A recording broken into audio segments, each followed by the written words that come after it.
Partisipasyon ng Philippine Coast Guard sa Balikatan Exercise ngayong taon at ang Notice to Mariners, kaugnay nito, ating tatalakayin kasama si Commodore Noemi Cayabyab, ang tagapagsalita ng Philippine Coast Guard. Commodore Cayabyab, magandang tanghali at welcome po ulit dito sa Bagong Pilipinas ngayon.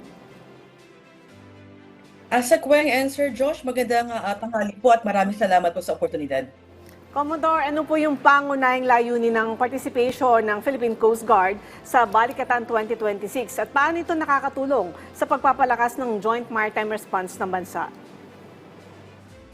Well, Asa Kweng, ang pangunahing layunin po ng participation po ng Philippine Coast Guard ay unang-una, palakasin po ang kakayahan at kasanayan po ng aming mga tauhan and of course sa mga bansa po na kasama po sa exercise na ito. At layunin din po nito na palakasin ng interoperability o kakaya makipag-ugnayan at makipagtulungan sa iba't ibang ahensya and of course yung mga nakasama rin po sa Balikatan exercise. Ito naman pong isinasagawa natin ay nakaangkla rin po sa programa at konsepto po ng Philippine Coast Guard. Particularly ito pong ay ang aming iCare program o yung Intensive Community Assistance Awareness Response and Enforcement Program po. So dito po sa iCare program po namin ay we trained and specialized our personnel to serve the public. And yung A po is yung awareness na kasama rin po sa isa sa mga objective po nito is yung maritime domain awareness and information sharing.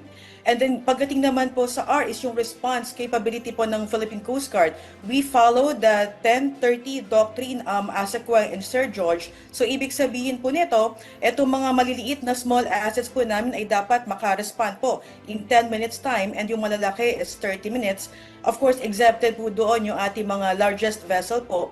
And pagdating po sa E, itong enforcement po namin is yung kapasidad po ng Philippine Coast Guard na makapag-convict po ng mga offenders. No? So ito po ay nakaangkla sa iCare program. Pagdating naman po sa One at Sea concept po namin, o yung One Nation Engagement at Sea, ito po yung pagpapatibay ng pagkakaisa at interoperability sa pagitan po ng mga maritime stakeholders at ang mga bansang katuwang po neto.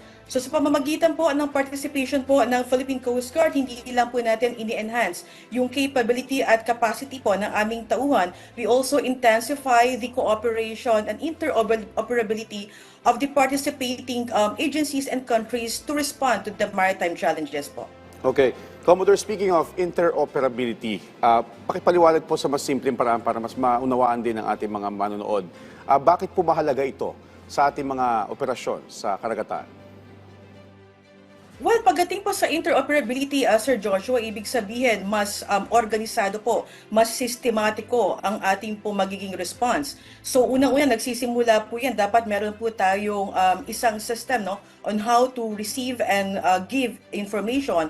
So ito po, kasama po yan sa isa sa mga objective na itong exercise is the information sharing and maritime domain awareness po. Dito po sa Balikatan exercise, we will be deploying 500 personnel kasama po yung aming halos 4 na barko. So sasama po ang Philippine Coast Guard sa iba't ibang interoperability training, kasama po yung at-sea maneuvers, communication exercise, and even yung humanitarian assistance disaster response training po. So ano po yung mga specific na drills o exercises yung kanilang isasagawa na kabilang dito yung 500 na Philippine Coast Guard personnel? Yes, kasama po dito sa mga barko po natin, Asa Kweng, yung at-sea maneuvers, kasama po yung ibang barko ng ibang bansa and of course from the AFP. Communication drills, napaka-importante po ito. At least magkakaroon po ng common channel no, on how we could properly respond to a certain situation. At kasama rin po dito yung tinatawag po natin humanitarian assistance and disaster response. If I could also mention, Asa Kweng, previously, no, 2020s, ang Philippine Coast Guard is part po ng Balikatan pero as observer po. So ngayon po, we have a big role on this exercise and we are very thankful for the support as well, not only of the AFP but also the allied countries participating on this Balikatan exercise. Okay. Commodore, nabanggit mo na you guys have a big role dito po sa Balikatan exercise para po sa taong ito. Pakipaliwanag po, ano po yung magiging papel ng ating mga barko dito sa maritime exercise at maliban nga po dito sa mga tauhan na i-deploy? Well, magkakaroon po tayo ng iba't ibang senaryo dito. Una-una yung nabanggit po natin, no, yung humanitarian assistance disaster response operation, kasama po yung ating maritime law enforcement and search and rescue operations po. So nabanggit ko kayo na Sir George previously, halos observer lang po ang naging role ng Philippine Coast Guard. But when we started ng year 2023, we became actively integrated in this Balikatan exercise, and previously we are participating with the maritime law enforcement operations, the boarding and interdiction drills, but now we have a big role for this maritime security exercise po. Commodore, sa pakikipagtulungan sa mga bansang tulad ng United States at Japan, paano po pinapalakas ang information sharing at maritime domain awareness para mas epektibong matugunan yung mga banta sa karagatan, lalo dyan sa West Philippine Sea? Well, bukod dito sa exercise ASECWENG, the Philippine Coast Guard is also recipient of various capacity building from the U.S. government, no? Especially itong ating command center. Ito pong previous months, no, meron po tayong ginawang search and rescue planning system sa Philippine Coast Guard. And with the previous maritime incidents that we have encountered, no, we use this search and rescue optimal planning system to locate as well itong mga hinahanap po natin. So yung insidente po sa Davao at Basilan, naging mabilis rin po ang ating responde dyan dahil we use itong data na ito, itong application na ito. It included yung possible drifting zone. So malaki po talaga ang naging tulong, hindi lamang po sa pag-specialize ng ating po mga kasamahan, kasama na rin po ang pagbibigay ng mga sistema sa Philippine Coast Guard. Okay. Commodore, pwede niyo rin po ba ibahagi sa amin itong panawagan ng PCG sa maritime stakeholders hinggil po sa pagsunod sa Notice to Mariners o NOTAM kaugnay ng Balikatan 2026. Ano-ano po yung mga lugar na sakop ng NOTAM at bakit po mahalagang iwasan muna yung mga lugar na ito habang isinasagawa ang military exercises? Yes, Sir Josh. So ang ating balikatan ay nagsimula po kahapon at magtatapos po ito ngayong May 8. So ang nakita po natin mga training venues, no? Ito po ay mangyayari sa iba't ibang bahagi po ng ating bansa. So particularly sa Northern Luzon, Palawan, and Mindanao, tayo po ay nag-issue ng notice to mariners sa lahat po ng mga maritime stakeholders, mga vessels na posibleng dadaan po dito sa training venue po or training exercise venue po natin. So ang mga lugar na ito ay ang Northern and Southern Luzon, Palawan, Visayas, and Eastern Mindanao. So at least they are magiging cautious po sila sa mga posibleng aktibidades po para maiwasan din po yung pagkakaroon ng insidente. So again, patuloy po ang ating reminder at pagbibigay po ng mga information sa ating mga barko, no? Na umiwas po at maging cautious po sa mga posibleng magiging exercise venue po ng balikatan exercise po.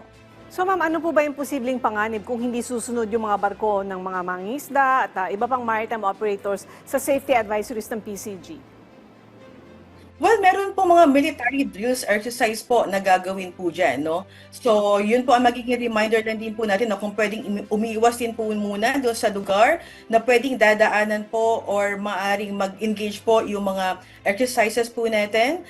At again, since ito pong ating mga barko ay lulan po ng mga pasahero at mga kargamento, so para wala rin po tayong makikitang anumang insidente sa karagatan po. So patuloy naman po isinasagawa po nating reminder, radio communication sa lahat po ng mga dadaan dito sa mga na-identified po na magiging area po ng balikatan exercise po natin.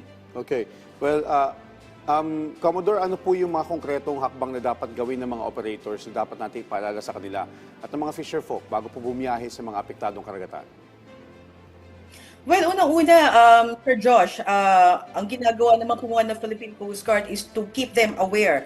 So tayo po ay naglabas na rin ng information sa ating social media account kasi naniniwala po ang Philippine Coast Guard na usually po talaga social media platform ang tinitingnan po nilang medium, no, to get the information. Pangalawa ay nagbigay na rin po tayo ng instructions sa lahat po ng ating stations and substations, including yung mga regional districts po natin to tap yung mga local radio stations po nila and to coordinate as well yung mga coastal areas na posible po maapektuhan nito, na patuloy po ang pagpapaalala, particularly sa mga fisher folks po natin, yung mga posibleng areas po na gagawin po itong exercise. At least they will be very aware and cautious po sa mga situations. Oriented naman po ang local government unit, Sir Josh. Ito naman pong isinasagawang balikatan exercise is in coordination with the local government units. So sa nabanggit niyo po yan, Commodore, ano po yung magiging papel ng coastal communities at ng mga lokal na pamahalaan sa pagpapatupad ng safety measures habang ginaganap ang Balikatan 2026? Well, malaki po ang magiging role nila no na para masigurado po yung successful conduct netong balikatan exercise po natin. Anyway, as a ang pinakalayunin naman po talaga nito no, itong balikatan exercise is una is pagpapalakas po ng kakayahan ng ating po mga tauhan. Nabanggit ko po kanina for the eye care program, we are training our personnel to serve the public. So we will just be giving back. Ito makukuha po natin kasanayan dito sa buong duration po ng ating training exercise. And of course, yung pakikipagtulungan po natin sa iba't ibang bansa. Ang pinaka-general objective po nito ASECWENG is tungo naman po para maging ligtas rin po at maging handa ang Pilipinas para rin po sa bawat Pilipino. Alright. Commodore, mensahe niyo na lang po sa ating mga kababayan. Well, ang atin lang pong mensahe, siguro, Sir Josh, no, para maging successful po ang magiging conduct or pagkasagawa ng balikatan exercise is yung cooperation po natin sa atin pong nilalabas na mga reminders and information, particularly sa mga notice to mariners po natin. At again, kung meron po tayong concerns po, the Philippine Coast Guard is very ready to answer all your calls. We have a social media platforms, open 24/7 po. At lahat naman po ng ating updates po, particularly yung partisipasyon po ng Philippine Coast Guard, ay nakalagay po sa ating social media platform. We have the Facebook, Instagram, at X po. Alright, maraming salamat po sa inyong oras. Commodore Noemi Cayabyab, ang tagapagsalita ng Philippine Coast Guard.